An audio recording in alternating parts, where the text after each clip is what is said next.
நண்பருக்கோ தோழிக்கோ அனுப்பிச்ச மெசேஜ் பெரியவர்களுக்கும் சேர்த்தே சொல்லுகின்றேன். அது அவருக்கு மட்டும் நேரா போயிடுதுன்னு நினைக்காதீங்க.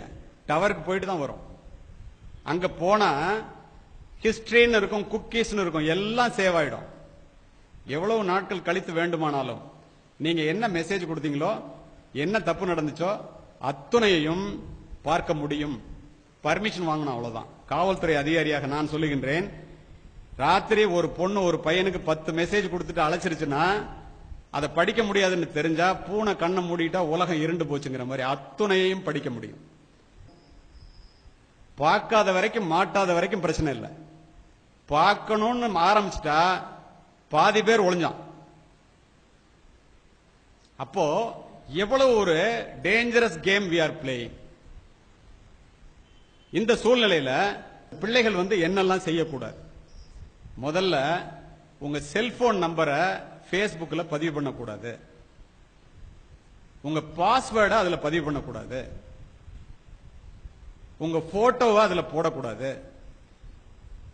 உங்களுடைய அட்ரஸ் அதுல பதிவு பண்ணக்கூடாது. எங்க படிக்கிறீங்கன்னு சொல்லக்கூடாது. உங்க அட்ரஸ் என்னன்னு சொல்லக்கூடாது. பர்த்டே என்னன்னு சொல்லக்கூடாது.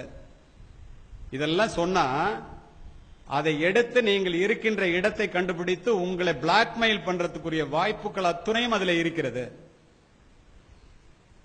ஒரு news paper one way traffic நீங்க படிச்சுட்டு தூக்கி போடலாம். ஒரு டிவியில ஆபாச படம் வந்துச்சுன்னா நீங்க ரிமோட் கண்ட்ரோலை வச்சு வேற சேனல் மாத்திக்கலாம். ஒரு ஆபாச சினிமான்னா அதுக்கு ஏ சர்டிபிகேட் உண்டு. ஒரு ஆபாச புத்தகம்னா காவல்துறைக்கு பயந்துகிட்டு விற்பான். ஆனா உங்க பொண்ணு கையில இருக்கிற ஒரு ஸ்மார்ட் போன்ல இந்த உலகத்தில் உள்ள அசிங்கங்கள் அத்துணையும் விழுவும். எந்த கண்ட்ரோலும் கிடையாது. அதை தான் நீங்க வாங்கி கொடுத்துருக்கீங்க. வாங்கி கொடுத்துட்டு பிள்ளைங்க எல்லாம் ஒழுங்கா இருக்கணும்னு சொல்றீங்க. பிள்ளைங்க ஒழுங்கா இருக்கணும்னு சொன்னா பத்தாது, அந்த செல்போனை வாங்கி அதுல என்ன இருக்குன்னு பார்க்கணும்.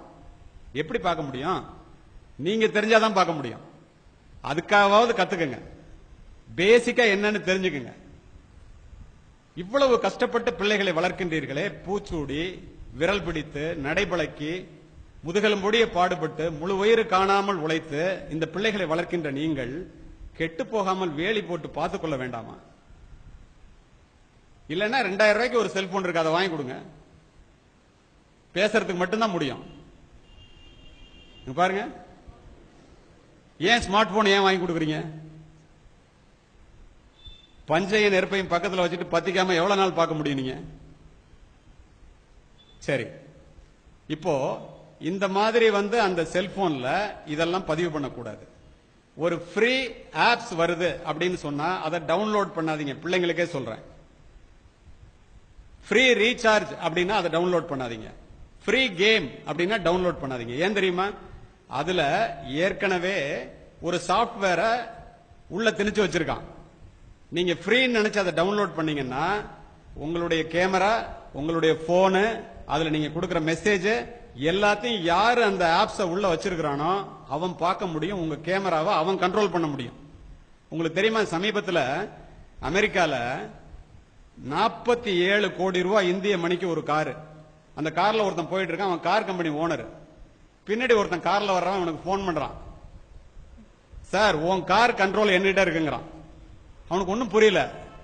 கம்ப்யூட்டர்ல முன்னாடி போற கார் கம்பெனி ஓனருடைய காரினுடைய கட்டுப்பாட்டை பின்னால் வருபவன் ஹேக் பண்ணதுன்னா அந்த சிப்ஸ்ல இருந்து அவன் அதுல கனெக்டிவிட்டி உண்டாக்கி பிரேக் அழுத்துறான். முன்னாடி போறவன் பிரேக் நிக்கல, ஸ்டேரிங்க திருப்புறான், வண்டி திரும்பல, ஃபுல் கண்ட்ரோல் அவனுக்கு வந்துருச்சு.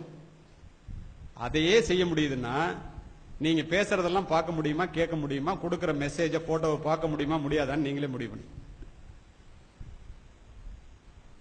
அப்ப பெற்றோர்கள் என்ன செய்யணும்? நேராக பேசுகின்ற, ஒருவரோடு ஒருவர் முகம் பார்த்து பேசுவதற்கு கூச்சப்படுகின்ற, சங்கோஜப்படுகின்ற எதையும் செல்போனிலே பரிமாறிக்கொள்ள கூடாது.